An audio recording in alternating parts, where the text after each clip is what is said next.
Yeah. Next question: how would you know if God sent your mate, if he's the one, and not just a man that wants you?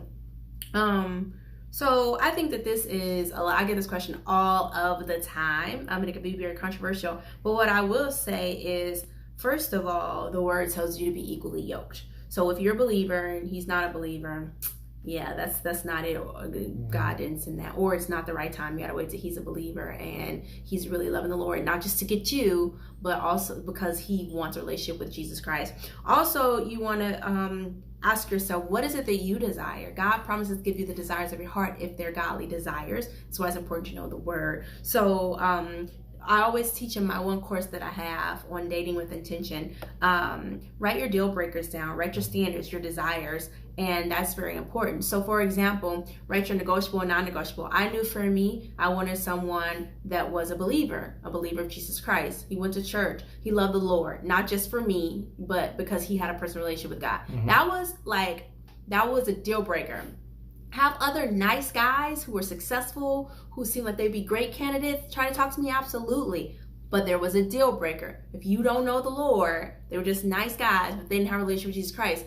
That was out. God didn't send that. I didn't have to question that because I knew that for myself. Another deal breaker was, I'm trying to think of deal breakers. Okay, obviously, I knew that I didn't want I wanted somebody who was drug-free. Deal breaker for me. So if you're doing drugs, deal breaker for me. Some people might say, well, people can change. I'm not trying to hear all that. This person that I'm about to date right now, not somebody that I was with and they fell into drugs and I'm praying for them to get out of it. No.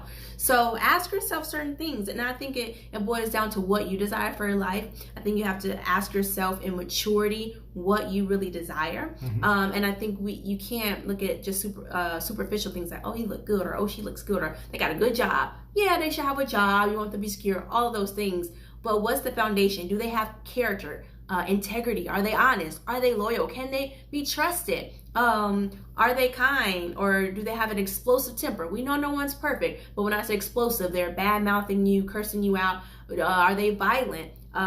Do they hate all your family? Ask yourself, are they irresponsible with money where they won't even listen to you at all? Like, ask yourself these important questions. God didn't send that person. Not right now. They're not ready for you. And again, we all have to work on things, but I'm saying those are like deal breaker things, and you have to ask yourself. So write your deal breakers, write your negotiables, your non-negotiables, and pray about it. Acknowledge God in all your ways. He'll direct your paths. And talk to other godly counsel. Hopefully you're in a church where you have spiritual leadership that you can talk to. We did. Thank God we did. Before we even got engaged, we started marriage counseling because we thought we were going that way. So we were like, we want to get a head start on this. If we don't work out, we want to know now. So we asked a million questions because that was given to us in a curriculum, that we asked questions that were uncomfortable, comfortable, and somewhere in the middle, so many different questions, because you want to know, can you build a life for this person? Yeah. First and foremost, be equally yoked, but you also want to be naturally yoked. If you guys don't like anything of the same, you just don't enjoy each other's company, that's not a person you want to spend the rest of your life with. I mean, you go work it out, but you want to be naturally so equally yoked as well, because again, you want to like this person. You're going to spend the rest of your life with them. So I think sometimes when she asked, did God send him, or is it just a man that wants you? Well, if a man that wants you, do you want him? Yeah.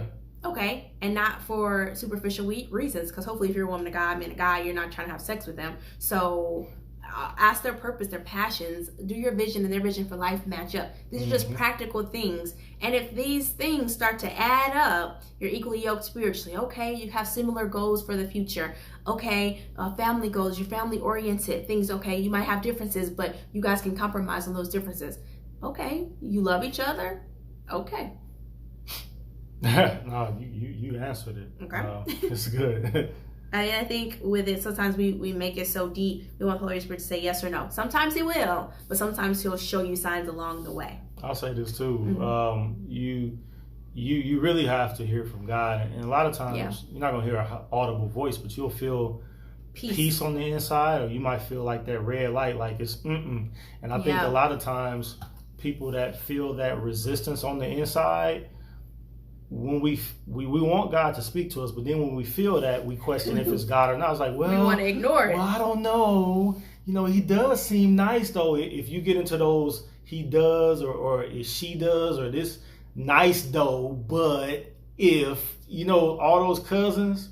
Yeah, nice if though, but it could, well, maybe. But he is nice. He does go to church, but and both ways, men and women. Yeah. You know, if you're starting to trying to, you know, trick yourself with those kind of things, it's probably really not it, and it's probably really God trying to show you it's not it and save you from trouble. So if you see something, go with your first inclination.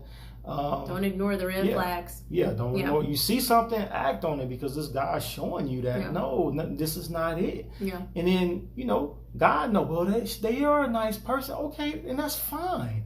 But they just might not be your mate that you're supposed to spend the rest of your life with. Yeah. They can be nice all they want, but it may not be for you. So save yourself the trouble if you're feeling that, this something ain't right here. You don't have to know all the details. God knows all the details. Go with that, though. This discernment. Yeah. And I can say the biggest thing, somebody asked me about him. How did I know? I followed peace. Like, I had peace about him.